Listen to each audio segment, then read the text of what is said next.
So you're thinking about going vegan? Watch this. What's up guys, and welcome back to Veggieonpennies. So if you're new here, welcome. My name is Alexia and I like to share easy vegan and simple recipes to help you live healthy while being frugal. As you can see by the title of this video, I'm going to be sharing with you guys some tips to go vegan, or some tips when you are just starting out as a vegan and you want some guidance, you want some help from an older sister or something.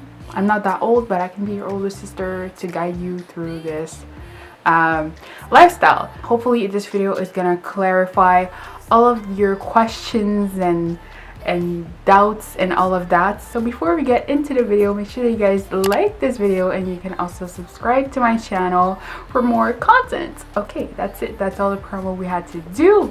So let's just get right in the video. So the first tip I have for you guys is do not fear judgment. So when you go vegan, chances are you're probably going to be the only vegan you know. I know it was the case for me. Like, I did not know any vegans whatsoever. I knew I had one vegetarian friend, and that was about it.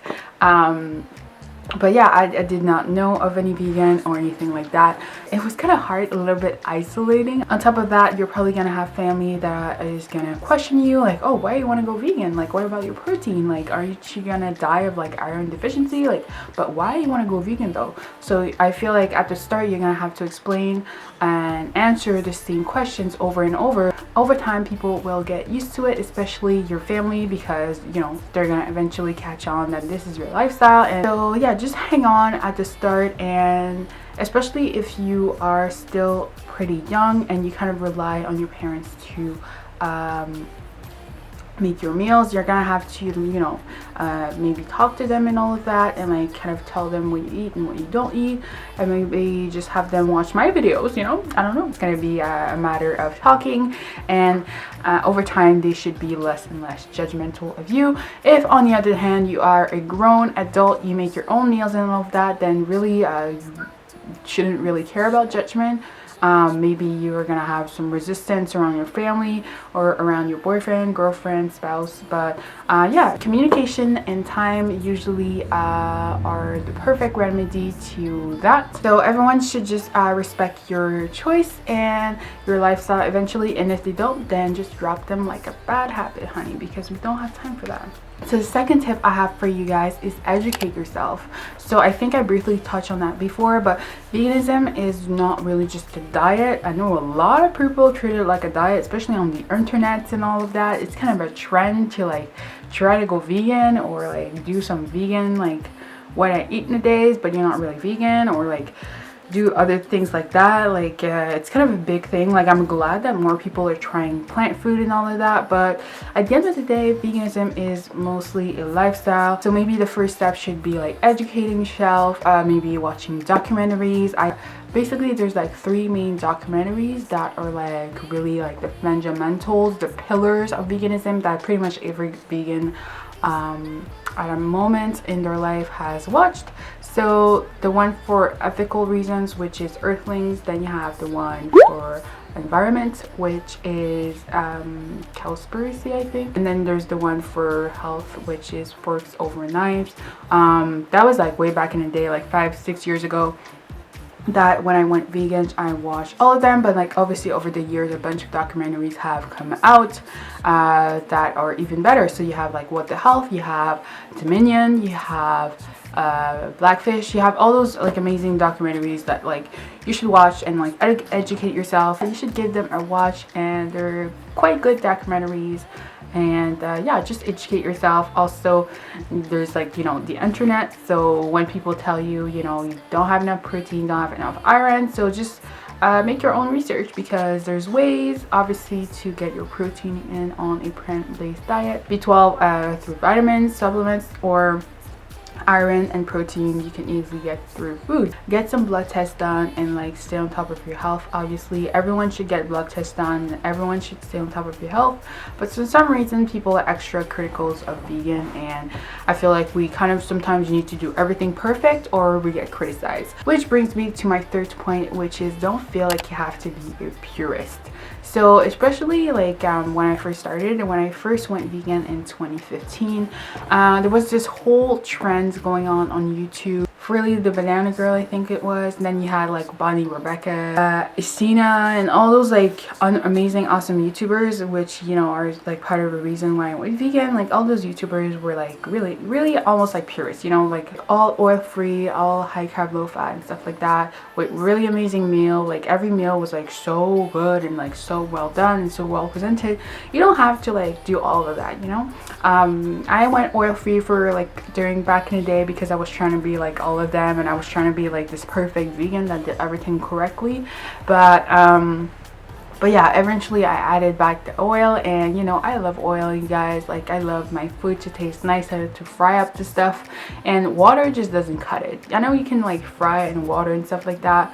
I do that sometimes, but just oil, just you can't replace the oil. I really don't stress myself too much nowadays. I try to really keep a balanced lifestyle. I try to stick to a whole foods diet, so I try to limit the oil, but it's still there. I do eat some processed foods as well, like tofu, like Beyond Meat burgers and stuff like that. So yeah, definitely not the most perfect, healthy, purist vegan out there, but I think it's all about balance and intuitive eating, and kind of eat what you want to eat. Yeah, and don't go overboard. You should be fine, you guys. Then the next point, so point number 4, is gonna be all about nooch. Okay, so nooch is actually like, you know, a nickname for nutritional yeast. Okay, so you're hearing yeast. It's not actually the yeast that you put in the bread to make it proof and rise and like double in size. It's really just like nutritional yeast, so I really don't even know like what even that means, but yeast that's like really tasty. It looks yellow, it's flaky, mommy, salty, savory taste. So it's amazing, guys. Once you go vegan and you're on that stuff, you're hooked. You're kind of addicted, but that's okay because we're all in there together. Okay, so yeah, I put this stuff on my popcorn seasoning. I put this stuff on my pasta, on my eggs. Like when I make tofu scrambled eggs, I put that on there. I put that stuff everywhere. So it's amazing in a lot of savory foods.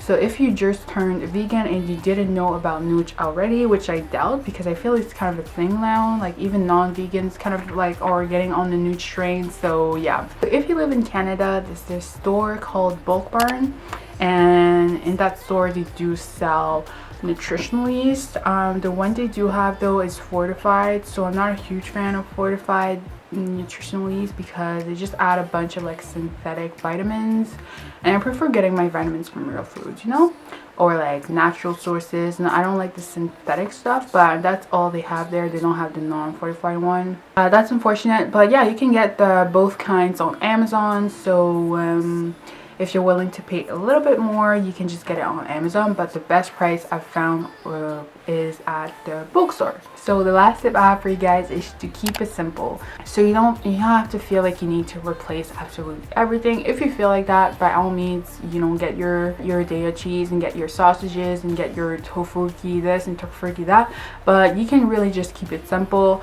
At the end of the day, it's really just like what you're eating currently, and you just remove the meat and the eggs and, you know, all the other animals, and yeah, you're still left with amazing whole foods options like rice, pasta, all the fruits and veg, obviously nuts and seeds, all the canned goods, all, you know, the lentils and stuff like that. So there's still plenty of options out there. So if you are really adamant on not changing like what you actually eat, then you can easily just make the transition and just buy the vegan versions of what you are currently eating.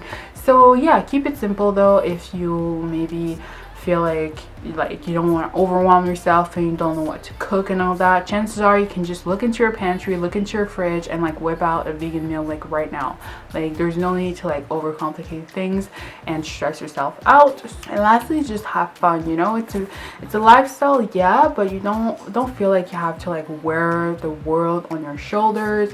Maybe sometimes you're gonna eat something that you know, had fish sauce in it, or had anchovies in it, or maybe you're gonna eat something that has like gelatin in it. So yeah, you know, educate yourself and know what is vegan and what is not. It's not just the most obvious things like milk and eggs. It's also like all the little things like gelatin and what else, like all those random things that you're like, huh, this comes from animals. Like, yes girls, it comes from animals. There's a lot of like different like random ingredients like that come from animal, like like whey, like the whey protein stuff that comes from milk. So educate yourself and all that, but it's gonna happen that, you know, sometimes you're not gonna know you ate something that's not vegan until after, especially when you travel to a foreign country. Like I went to China 2 years ago, and I know for a fact, like even though I prepared and had all my things on my translating app, and I tried to like really make sure all my meals were like safe for me to eat, I know sometimes, you know, I made mistakes. I'm pretty sure of it. Like I'm sure it happens a couple times that I eat meat or anything like that, but that's life. It's so present in today's society that it can be hard to avoid if you go to foreign countries or places where you can't really clearly express what you want. So leave any tips you have down below in the comments if I did miss something. And that's it for me today, guys. Make sure that you like this video and also subscribe to my channel, and I'll see you guys next time. Bye.